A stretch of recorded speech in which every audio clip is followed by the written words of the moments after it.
Assalamualaikum warahmatullahi wabarakatuh. Di sebuah desa kecil di Jawa Tengah, tinggallah seorang gadis bernama Ayu. Ayu dikenal sebagai anak yang ramah dan penuh senyum. Wajahnya yang cantik selalu memanjatkan keceriaan. Meski hidupnya tak seindah yang terlihat. Sejak kecil Ayu tinggal bersama kakeknya, Pak Menteri, seorang pria tua yang dihormati di desa karena kedudukannya sebagai sesepuh. Namun di balik pintu rumah kayu yang terlihat damai itu, Ayu menyimpan rahasia yang kelam.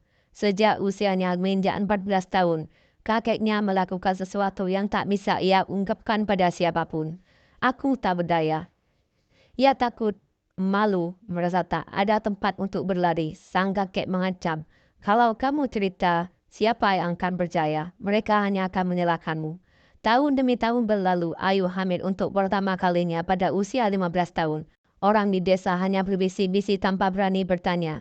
Bayinya, seorang anak laki-laki, diambil kakeknya dan diurus seolah-olah itu anak angkatnya. Hal itu terus terjadi hingga 2 kali lagi, meningkatkan Ayu dalam siklus penderitaan yang tak berkesudahan. Pada usia 18 tahun, Ayu akhirnya tak sanggup lagi menanggung beban ini. Suatu malam, ketika langit gelap tanpa bintang, ia memberanikan diri menulis surat dan meninggalkan rumah.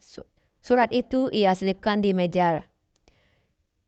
Berharap ada yang baca dalam surat itu. Ia menuliskan segalanya, ketakutannya, rasa sakitnya, dan permohonannya untuk kebebasan.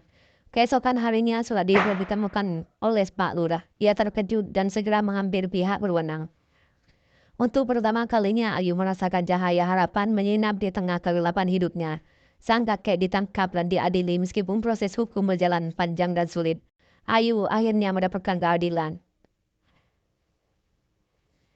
Setelah meninggalkan rumah kakeknya, Ayu merasa seperti anak yang terlahir kembali. Namun kebebasan itu tidak datang tanpa luka. Di tempat perlindungan, meskipun dia dikelilingi oleh orang-orang baik, Ayu merasa seperti terperangkap dalam kenangan buruk yang tak bisa ia lupakan. Setiap malam saat dia terlelap, bayangan kakeknya selalu menghantui mimpinya. Setiap kali ia mencoba membuka hati untuk seseorang, ingatannya kembali merobek-robek dirinya. Rasa malu dan rasa bersalah yang tak kubur dalam dirinya bertahun-tahun semakin meluap. Kadang ia merasa seperti tak layak merasa bahagia. Bagaimana bisa dia melupakan semua yang terjadi? Bagaimana bisa dunia ini melihatnya dengan cara yang baik setelah apa yang telah dilaluinya? Namun ada satu hal yang tak bisa dipungkiri. Keinginannya untuk hidup lebih baik, Ayu mulai mengikuti sisi konseling, di mana dia bertemu dengan seorang psikolog yang dengan sabar mendengarkan ceritanya tanpa menghakimi. Setiap pertemuan itu seperti hujan yang membasahi tanah kering dalam dirinya. Perlahan Ayu belajar untuk menerima bahwa apa yang terjadi padanya bukanlah kesalahannya. Ia bukanlah menyebab dari luka-luka yang dideritanya.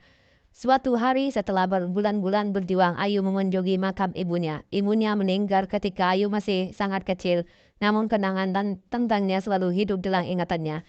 Di sana Ayu duduk dan berbicara dalam hati. Ibu, maafkan aku karena tak bisa bertahan lebih lama.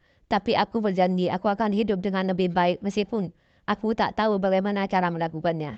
Saat itu ia merasakan sesuatu yang tak pernah ia rasakan sebelumnya. Sebuah kekuatan baru, bukannya kekuatan fisik melainkan kekuatan dari dalam dirinya sendiri.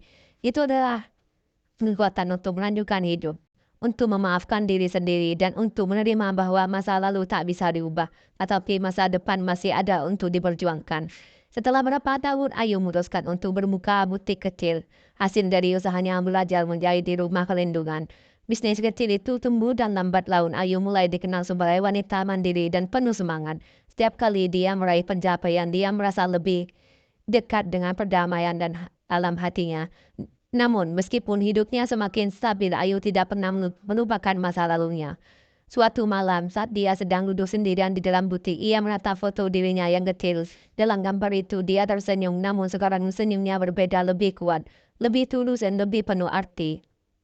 Ia tahu hidup ini tak selalu adil, tapi ia memiliki kendali atas bagaimana ia menanggapinya. Di titik itu Ayu benar-benar merasa bebas. Ia bukan lagi gadis kecil yang takut dan rapuh. Ia adalah seorang wanita yang telah menempuh perjalanan panjang, menemukan dirinya dalam kegelapan dan akhirnya melihat cahaya, dan yang terpenting dia tahu bahwa meskipun dia penat untuk, ia juga bisa bangkit lagi lebih kuat dari sebelumnya. Kisah Ayu adalah sebuah perjalanan yang penuh penderitaan, tapi juga penuh harapan. Ini adalah pengingat bahwa meskipun kita tak bisa mengubah masa lalu, kita memiliki kekuatan untuk menentukan masa depan kita. Setiap dusta, setiap kesakitan dalam keluarga kita, tapi bukan akhir dari cerita tersebut. Tidak ada lebih penting daripada keberanian untuk terus berjuang, untuk mencari bantuan saat membutuhkan, dan untuk tidak membiarkan masa lalu mengendalikan masa depan kita. Ayu mengajarkan kita bahwa dalam setiap kejatuhan, selalu ada kesempatan untuk bangkit dan menentukan kekuatan yang tak terduga.